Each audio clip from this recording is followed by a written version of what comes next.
Oh hey. Before the Mega Hunt, I wouldn't call myself an event hunter, like, at all. Like, even before the modern posted the hunt events like the egg hunts for example, it's less that I actually participated in those and more like I just kinda stumbled into those. And with the series of events that started with the hunt first edition, I just couldn't be bothered. I just thought I'd ignore all the events that happened in 2024 bar the classic. And even then, the only thing I actually accomplished there was play a dusty chip in Gunfight Arena because I'm sorely bad at life or just having my brother get me the bucket helmet thing. So before then, I wasn't really a proper event hunter, a real event maniac if you will. It wasn't until the Mega Hunt had an epiphany.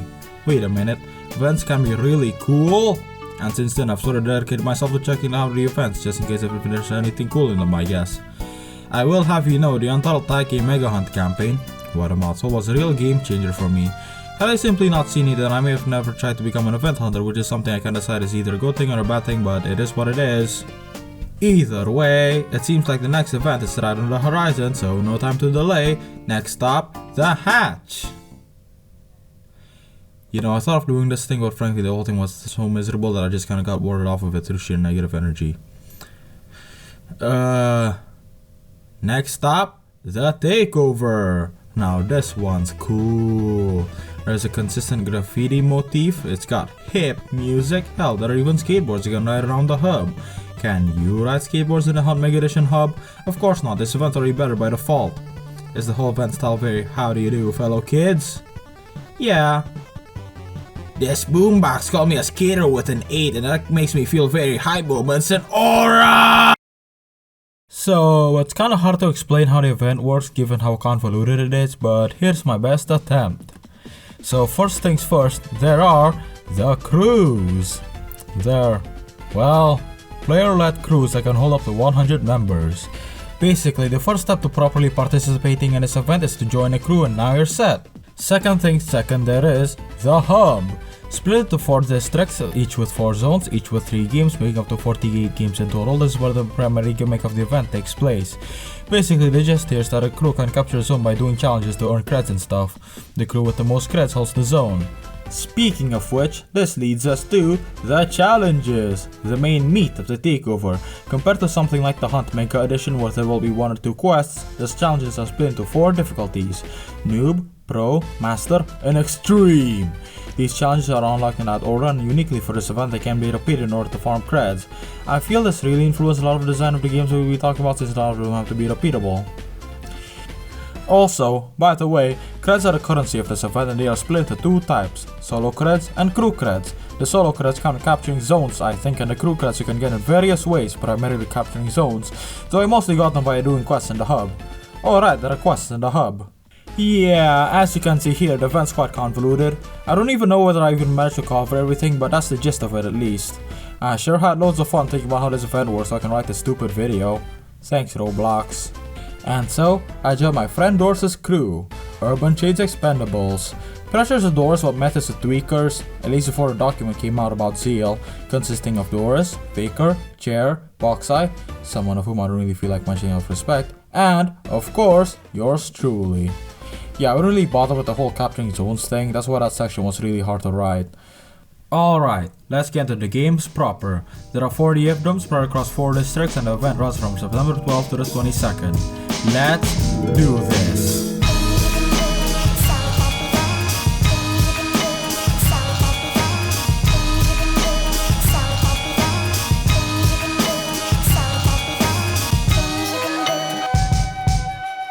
Alright. I will note that since there isn't an actual pre-established order like the Mega Hunt besides the zones, but I didn't consider that at all, I'll be doing it in my own order. It's gonna be sorta chronological with some games shifted for pacing reasons. Alright. The first game or rather we played was Work at a Pizza Place.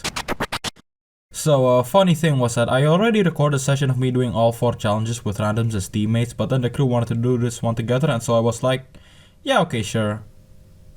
So, to put it simply, all of this game's challenges is just doing a certain amount of deliveries under unique circumstances. The Noob challenge has one working at an increased game speed. Your objective is to deliver 10 pizzas. This one's a complete another breeze and can be done in under 10 minutes. The Pro challenge is one doing the deliveries on the moon. Your objective is to deliver 20 pizzas. This one's fairly annoying to do since, because with the decreased gravity, none of the cars work. So the only way one can deliver is by slowly walking to the houses. The master challenge involves doing deliveries with the floor being literally lava. Don't worry, you get a water bucket to temporarily place small platforms on the lava. Your objective is to deliver 25 pizzas. This one's really annoying since the customers also burn up on the lava, which means the lava involves camping the cashier spot just to make sure the customers don't die. And if you die as a deliverer, then you lose all the pizzas you were carrying, making it even more annoying. And the extreme challenge. My, oh my, the extreme challenge. In this one, that red bastard cool kid ended up getting unbanned, and now this unholy child of raspberry and cigarette fumes is wreaking havoc upon the pizza place. Your objective is, of course, to deliver 30 pizzas. I'm sorry, isn't there a time when a pizza place should be closer and this be considered a national attack? Why not are we still delivering pizzas, huh? There's a pile of red mucus attacking the pizzeria, threatening to destroy the establishment. Our only response to this cataclysm is to resume operations like the world has been played in dictatorial fashion. Is this the best we can do to deal with the situation? Come on!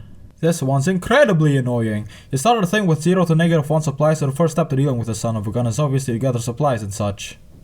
The main things that the cool kid will do is things like placing holes in the ground as well as any bricks and blocks that come in contact with it, teleporting everyone to the supply area vacuum that kills people, slowing everyone down. That's it. He has very little tools in his arsenal, but my oh my, there are some especially bothersome tools. The holes especially, there's basically no other way to deal with these other than just ramming the vehicles towards them. All in all, in spite of my grievances, we had a lot of fun with this one. Yeah, I may say that 3/4 of challenges are pretty annoying, but still was fun.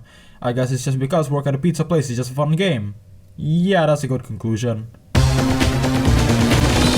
The second game or rather we played was Natural Disaster Survival. Ah yes, Natural Disaster Survival, the Roblox equivalent of a hot dog eating competition. I mean, you know, I call it that since it's just kind of a safe game to do events in, but I don't know, the game's just gotten stale. It's been what, 12 years since the game's existed?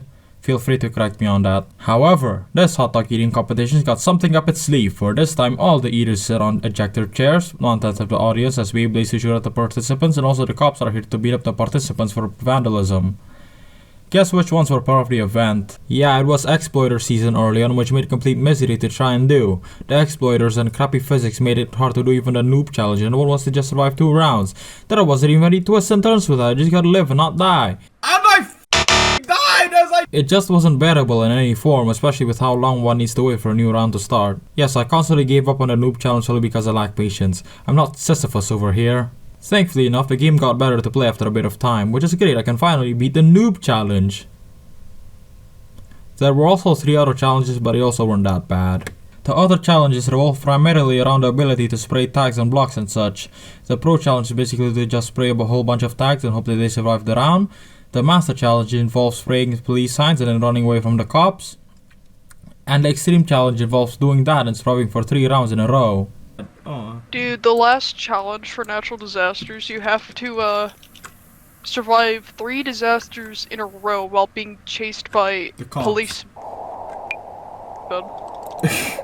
and I died on the second disaster, and it pissed me off too much. Truly, the last— well, maybe not too much, but it pissed me off still. The last one is to become a Roblox YouTuber. Oh my god. Oh my god. No, Minecraft YouTuber. Gotta get it right. Gotta get it right.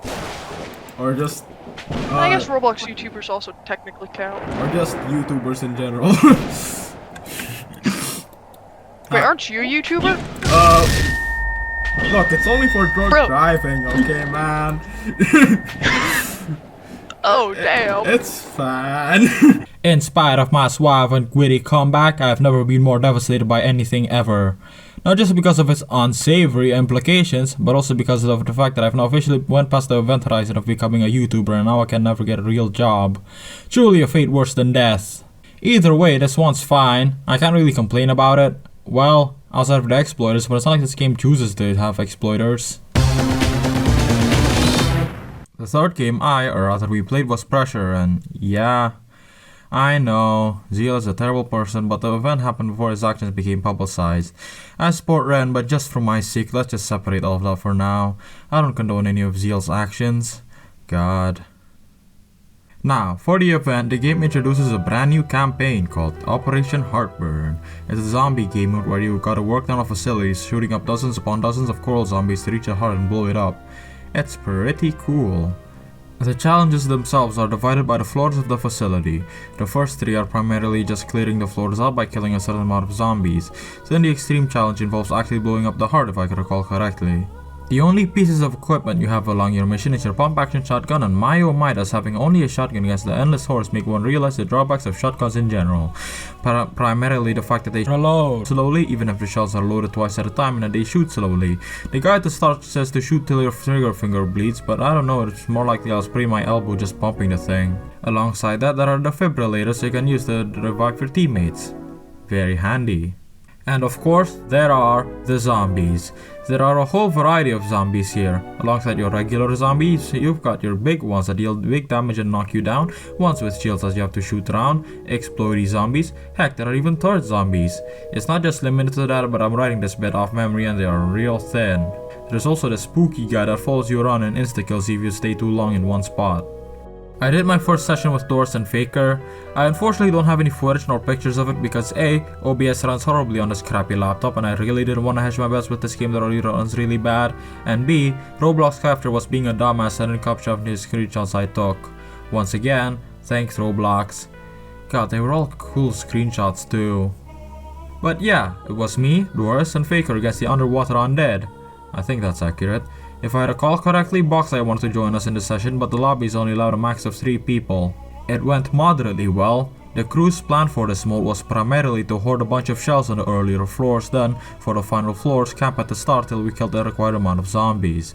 This plan was quite the opposite of the run and gun gameplay that was intended, but it sure worked. This spooky guy got me once, but that's fine, I just used the defibrillants like nothing happened. It wasn't until the final segment that things really went wrong. It started pretty promising. We started on the nuke the facility procedure and we were getting ready to flick switches and stuff, but then I got snagged on a stair rail and got mauled. The rest of the crew ended up dying at the end, like right at the end. Don't that stink? A lot of our subsequent runs after didn't really reach the same point. I once asked the crew if we could just skip to the last floor and they were all like, "No, Lames232, we can't skip floors," and then they filled my shoes with concrete and then threw me overboard. The main reason was primarily because if we did, then we wouldn't have enough ammo for the last floors, considering the strategy we concocted of just camping at the final floors as opposed to running and gunning. You know, I kinda forgot that aspect while I was writing the notes way after the event off memory. I wrote that joke in because I thought there was no reason to be doing that, but oh well, I'm keeping it in. After that session, I would then try to do the thing solo. Here are a couple screenshots of that. Heck, I even recorded a couple videos. It's just that it either runs at frames per minute or this. Well, at least the frame rate is consistent. Yeah, I couldn't really do it solo, just in case you were wondering. Either way, I like this one. Still though, Zeal is a low-life bastard excuse of a person. God, it's kinda hard to transition after this segment, but I'll try. The fourth game I played was Arsenal. Man, this game's challenges are kinda lame. It's just doing things one normally would in a normal game of Arsenal, like getting kills, getting headshots, and winning. It really isn't as good as the Mega Hand campaign, but on the other hand, I guess it just kinda works for this event. It's not like I can think of anything better. Also, as you may notice, I don't have footage of me winning because holy am I terrible at this game. I move like an elderly trying to cross the street. I couldn't aim at the side of a barn to save my life. I use my melee weapon and especially at inopportune times. Like guys, I'm not this bad at video games. I beat Hotline Miami 2. I got all achievements in Hotline Miami 2. And 1. I got every achievement in the duology. I'm an epic gamer, right guys? I beat Dark Souls once. Hell, I even beat Dark Souls twice, though that second run was a sorcerer build. I beat Dark Souls 2! The fifth game I played was SpongeBob Tower Defense. Bagaimana aku kembali ke game ini? Bagaimana game ini masuk ke event ini? Aku nggak akan pernah tahu. So the fourth challenge just involved doing the same map where you gotta defend against some gang and increasing difficulties. I didn't record the first 3 difficulties since, you know, tower defense gameplay isn't really the most exciting thing. However, something I did notice while playing the pro and master difficulties was that there will be these wildly overpowered towers that dealt massive damage to all enemies across a wide area under really short cooldowns. And all that for such relatively cheap prices too, like $3,500 for a hatch-slinging slasher. I make that kind of money sleeping. And so, as I was starting the extreme challenge, I thought, hey, it's the hardest difficulty, so maybe the tower selections will be a bit more tougher, right? Or just not giving more of those towers at the very least. So I started it, and there's 2 of them! Yeah, this game's a bust. Alright, those are 5 games out of the way. I guess it's about as good a time as any for a status report. I originally tried to do Tower of Hell, but bro, I'm not doing that. The kill bricks insta-kill you! Now, so far, a lot of the challenges here have largely been manageable. Of course, there were a couple that were pretty tough, more specifically, Pressure, Work at a Pizza Place, and Arsenal. So that's 3/5 of the games I've been playing. Oh crap, this event's real difficult, isn't it? It seems like a lot of the game's event content is intended more for experienced players and such. I mean, you literally have to farm creds if you want to get in the leaderboard, but at this pace it doesn't really seem like we'll be able to do all the games. Maybe a good selection at least. Anyways, after this point, I'd be doing a lot of these games solo since the rest of the crew didn't really go out of the way to try out as many games as possible like I was.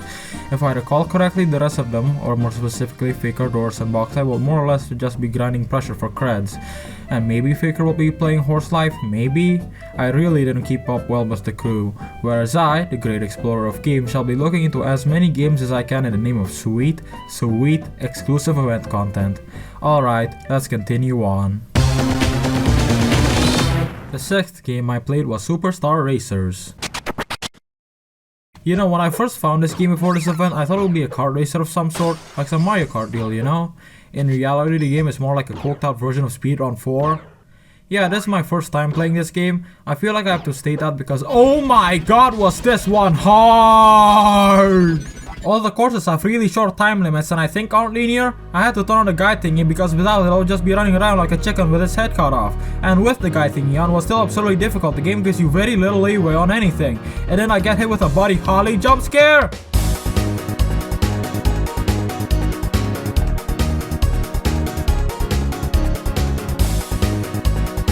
I can't take it anymore!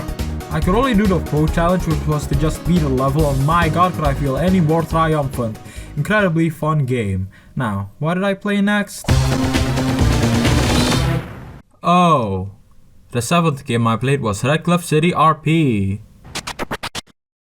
Yeah, this one's on me. You know, I always thought the Redcliff was really cool. Hell, I even bought a Redcliff pin and hat. I always really despise just how underutilized the clans in Roblox are, though I never realized until doing research for the quest for the legendary Bloxicola, a game that in my opinion uses these guys excellently, that they were apparently originally actual war communities. So, you know, maybe this one's gonna be cool. This game is Diet Coke Brookhaven. There's barely even any Redcliff in this. The Redcliff in this is limited to its name and that's it. If you're wondering what this game's challenges are like, go do your chores and you'll have an idea. I didn't bother recording anything to save disk space and frankly you're not missing out on anything. It's just fetch quests over and over ad nauseum. The only thing being challenged here is my patience and I can get that same experience waiting for a psychiatrist. What a sham. The 8th game I played was Horse Life. I only played this one because, hey, Faker likes this one, so why don't I try it out for this event? And so I joined, started the tutorial, and I somehow clipped outside the boundaries and I spent most of the recording trying to get back inside it. Then I finished the tutorial, found out the challenges are just a whole bunch of doing stuff and gave up. Never has there been a greater horse lifer than me. The 9th game I played was Easiest Game Ever. This one's a puzzle game where you gotta find out many ways one can finish the game. Whether it be walking to the big trophy across the crevice or jumping down the pit, from climbing its shots to the skies to getting blown up in a mine, the game's fairly... So the noob and pro challenges involves doing a whole bunch of endings. First in this event exclusive skate park place and just in the base game. The master challenge involves doing an obstacle course that can be found in the skate park place and getting the gold trophy 3 times. Of course, something like this just isn't complete without something very exciting, which is why the Extreme Challenge involves a brand new Extreme mode. Pretty much what it does is that it adds things to throw off your movement, like very strong winds that push you around and make you automatically jump often. Under these very inconvenient circumstances, you gotta get a whole bunch of endings on either places. I don't know about this one. There just isn't really a lot to write home here. It's just kinda shocking that a game like this ever appeared on such a competitive event. Outside of the Master Challenge, there just isn't really much of a challenge here. It's just a puzzle game. You don't even get to play with other people. It's completely single player. Not that I didn't enjoy my time with this game, it was certainly a fun little change of pace, but man, I'd hate to think of redoing this a whole bunch just for creds.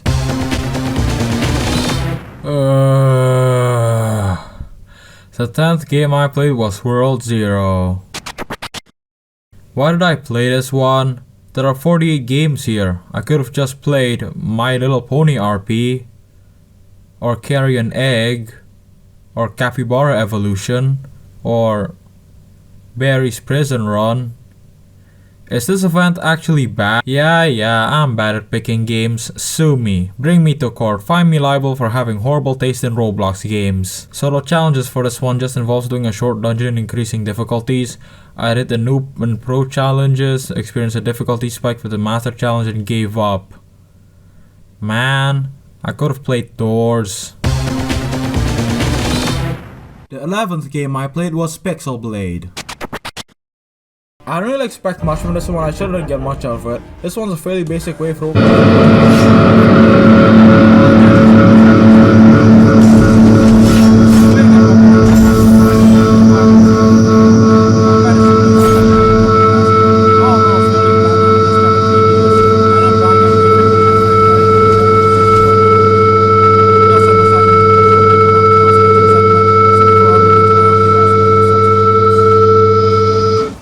Alrighty, we are now 2/3 of the way through the games in this video. I guess there's no better time for a second status report. Say Lames, how are you feeling? Bad. By this point, I'm a week in and I've already gotten all the items, barring the tagged versions of course. So now the only actual reason I'm doing any of this is solely for fun.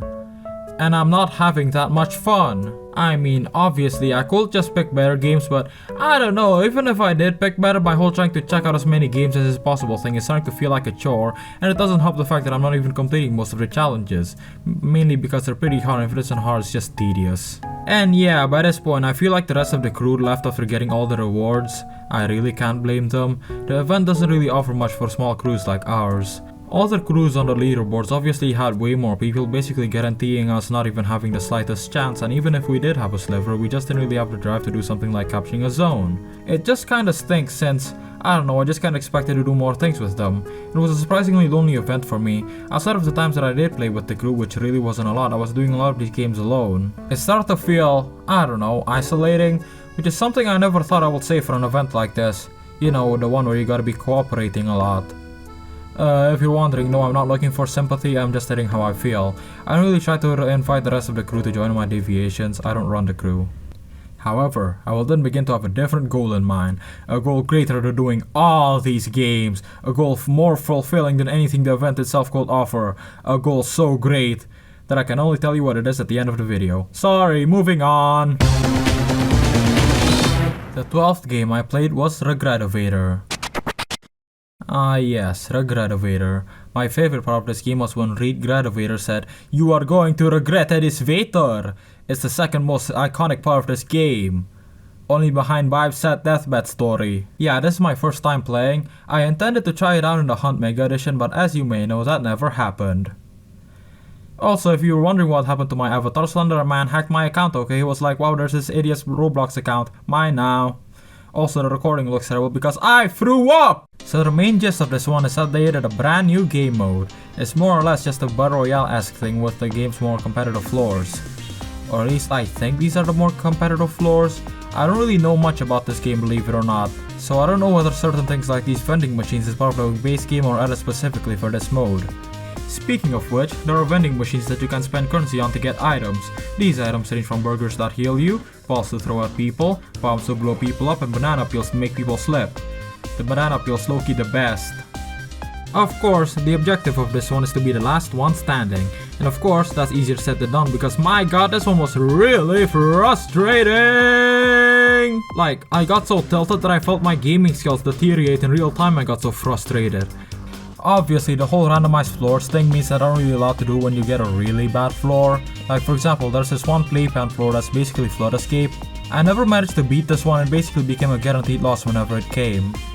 And like, No, I don't want to play Tower of Hell, you dumb, stupid, idiotic, moronic, oafish elevator game! I only did a noob and pro challenge and never looked back. Fun game, hated the experience. The 13th game I played was the survival game. Grrr. This one is just, oh man, you don't want to know, man. It's just, whoo-wee, this one's so, oh my goodness, oh dear heavens. Alright, this one also looks terrible because I also threw up. This one is just an arena wave survival thingy a la Pixel Blade, except you don't gotta defend anything.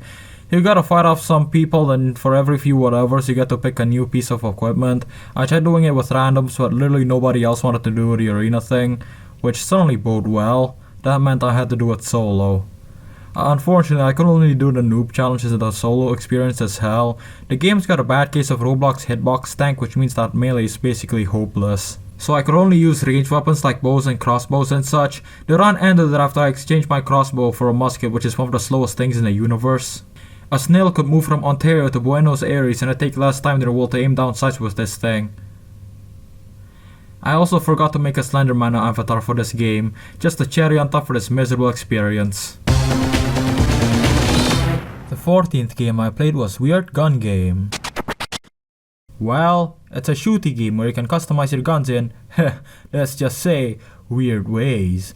I first feared that it will be absurdly boring since the game starts with you matching up against lobotomites, but joining the event area I got to match up against actual human beings.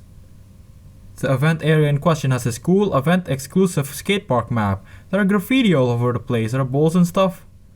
Yeah, I don't got much words. The challenges are basically the same as Arsenals. You kill people with a specified combination, you win matches, you get headshots with a weapon made of a variety of parts. The only major difference between the two challenges is that I went so much better with this one. Maybe because this one is way less movement heavy, maybe. Well, I say that, but I still didn't really do that well. I couldn't beat the extreme challenge, which was to get a 10 kill streak.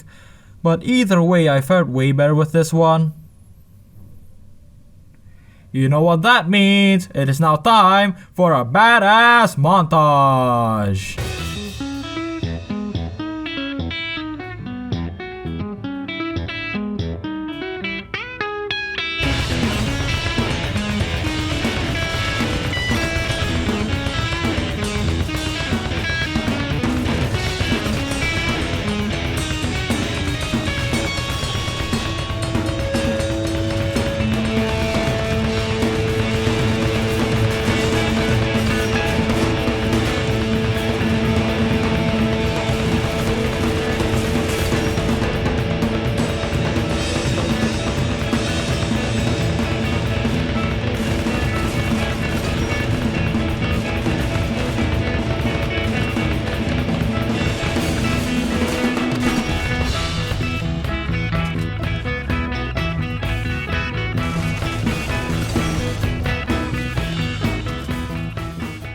Fun game. I actually ended up playing for a bit more after the event ended. The whole weapon customization gimmick is really cool, you know. Now, here's a thing I've been hiding. I haven't really been able to do a lot of the games here because for the entirety of the event I've been real occupied with one game. This one game took me days to do. This one game was the one that truly put my skills to the test. The one that I dedicated the most to the event. And that game was... Something evil will happen. The 15th game I played for this event. But how and why did it take so long exactly? Well, I'll tell you. So for this event, the game adds a brand new game mode, Save the Doomspire. This game mode turns the Survive the Disaster-esque game into a roguelike where you have to survive as long as you can, running around and spraying over enemy tags to try and save the Doomspire because it's gone evil or something. It's really cool. The main objective of this mode, alongside the obvious surviving, is the aforementioned spraying tags. To spray just stand next to the enemy tag for a couple seconds, then done. Of course, that's easier said than done when you have all sorts of disasters coming your way. However, you're not just left with only you, yourself, and your own, as there are a dozen things to help you survive. Like a dive to get you out of the water, alongside usual dive things. Hats that modify your abilities, like increasing movement speed and granting double jump, among many other benefits alongside the usual gears. Colas to restore health and stamina with an additional speed boost, and coffins to revive your teammates. The difficulty rises by 0.5 every disaster. The maps change after every 3 disasters or after every tag is sprayed. There are 10 tags to spray in each map and you reach the Doomspire after spraying 40. There is also a voting thing where you can either go for what the game picks or choose one of 3 maps. It also comes with either an advantage and or a disadvantage. The challenges themselves I won't really say are anything special. The Noob and Pro challenges, which consists of attaining 10 hats and spraying 25 tags respectively, I would also say aren't really that tough, as they weren't tough compared to the Master Challenge, which involves surviving till the difficulty reaches level 8. My god, this was the one that gave me the most grief. It was just so absurdly, stupidly hard that I only completed it after it got nerfed from 8 to 6. And the extreme challenges to defeat this Doomspire itself, but we'll get into that when we get into that. My whole experience was an especially special one. I went with only random since no one I actually knew wanted to play this with me. I asked members of the crew and they didn't want to join. I asked my other friends to join and they didn't wanna. I even asked one of the randoms that I befriended on one of my sessions and didn't even answer in time. So for the whole thing I ended up playing with whoever else was playing with this hell of a game mode. I played with tons of people. Heck, I even met Baldy. Heck, he even sent me a friend request. I didn't accept it. The whole thing was just marked with sheer struggle. The only actual strategy I had for this game was to beeline towards the sprays, hats, gears, and coffins and hide from imminent death like blizzard and acid rain. This was a fairly rudimentary strategy and basically another way to say that I didn't have one. I did a lot just trying to reach difficulty 8, and at one point during the thing, the map voting thing stopped working, which was a real boondoggle as some maps just aren't a big fan of things like people living, people surviving, and people not dying. They later fixed this bug, which, thank God. Thankfully enough, I beat the Master Challenge, which meant that it was now time to face the Doomspire itself. And at one point I did reach the Doomspire. So the way the fight works is that in order to deal damage to the Spire you have to spray tags laid all around the arena. Of course, easier said than done. The Spire has a whole bunch of moves to its name, like jumping to squash any poor sap it lands on and to also distort the floors of the arena, smashing the ground with its fist and further distorting the arena, and shooting out a whole host of projectiles that can ragdoll thee. But the true danger lies within the lava under the arena that gets exposed when the floor is low enough. The boss's strategy is basically to just launch the players into the lava, since being set on fire makes you uncontrollably move forward alongside dealing damage, and the lava also launches you up, which if you're in the air for long enough also ragdolls you, which gives you the opportunity to fall into the lava again, creating a terrible feedback loop. Yeah, I died my first attempt. And my second. But then, the stars aligned on the 21st night of September, and we played the best game of Something Evil Will Happen of our lives.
Hell yeah. You know what I said about completing the Pro Challenge for Superstar Racers? Yeah, I was lying there, I really couldn't feel any more triumphant. It was such an insane match too. Like, we reached 10.5 difficulty and it felt like the odds were against us the whole time. There were multiple times where there were only one of us alive, only for a really bad disaster to happen. And yet, we didn't all die and that's all that mattered. Also, the night spilled over to the 22nd my time zone, so I technically didn't beat it on the 21st of September, but shh. God, what an amazing game. It's probably my absolute favorite of the event. Obviously, if it wasn't so good, then I simply would have given up. The way the game turns itself into a roguelike is genuinely so genius, and it should just be a mode in the base game. Like, come on devs, y'all still have the Takeover thumbnail up. And so, that was it. For Something Evil Will Happen. The 16th game I played was Bayside High School. Lames232, yet another RP game? Well, do you want to play another one after Redcliff City RP? For the funnies, of course! And also because I wanted something to cap off the Something Evil Will Happen section, so I decided, why not, let's aim for some low-hanging fruit. Yar, how do I do the do? there's this portal thing they have to go into in order to start the event. I thought I would have to do this in a base game, and oh my god! This cutscene is actually pretty cool. Is it possible that this game is a hidden gem? Well, there's no time like the present, except this isn't the present. It's currently May 25th, 2026 as of recording this, which is quite a while after the takeover happened. Let's check this out! So, the gist of this game's challenge world is just basically a third-person shooter where you throw food as a weapon. The noob challenge is basically just a target practice thing and...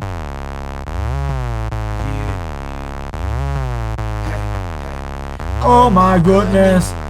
This aiming is so bad! The crosshair may as well be a suggestion, it's hardly aligned at all with what you're actually firing at. It seems to be accurate only at range. I'm not gonna spoil it, but a lot of the combat in this game takes place in close range. And since the challenge involves shooting 100 targets, the main bulk of this is basically spraying and praying for 5 minutes straight, which is boring as all hell. Not a good start for this game. I fear that this one may be mediocre. But of course, there are 3 other challenges yet undone, so let's move on. The Pro Challenge involves painting 1,000 tiles and winning a match. Wait a minute, this is just Splatoon. You can only paint 1 tile per shot though, which stinks. This challenge also showcases this event's PvP combat. I just put that sentence to fatten up this part. I don't really have an opinion for this challenge, it's just whatever. I guess it's tedious. I'm making a montage out of this.